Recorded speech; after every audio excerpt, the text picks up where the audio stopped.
नमस्कार, मी राजेंद्र कावळे 24 महाराष्ट्र ब्रेकिंग न्यूजमध्ये आपलं स्वागत. काल दिनांक 30/1/2025 रोजी 2:30 सुमारास मौजे कामशेत तालुका मावळ जिल्हा पुणे या गावच्या हद्दीतील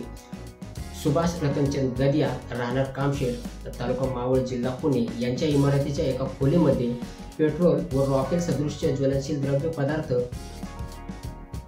अवैधरित्या साठा करून ठेवला असल्याची माहिती पोलीस अधीक्षक श्री सत्यसाई कार्तिक यांना मिळाली. या गोपनीय बातमीच्या आधारावरती त्यांनी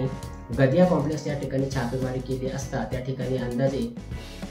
700 ते 750 लिटर पेट्रोल व 100 ते 125 लिटर रॉकेल सदृश पदार्थ आढळून आला. वरील वर्णनाचा माल जप्त करण्यात आलेला असून याची एकूण किंमत 80,300 रुपये असल्याचे सांगितले जाते.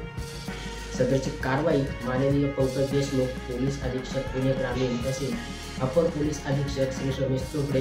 सह पोलीस अधीक्षक श्री सत्यसाई कार्तिक यांच्या मार्गदर्शनाखाली पोलीस निरीक्षक रवींद्र पाटील, पोलीस उपनिरीक्षक दत्तात्रय शेंडगे, सह पोलीस उपनिरीक्षक नितेंद्र कदम, पोलीस अंमलदार Sameer Kare, police constable Markad, police constable Malve, police constable Garkote, police constable Thakur, चालक पोलीस कॉन्स्टेबल रवींद्र राऊळ तसेच तहसीलदार कार्यालय वडगाव मावळ पोलीस पुरवठा निरीक्षक अधिकारी श्री तुषार तुकाराम तनपुरे व पुरवठा निरीक्षक संदीप प्रकाश तनपुरे यांनी ही कारवाई केली.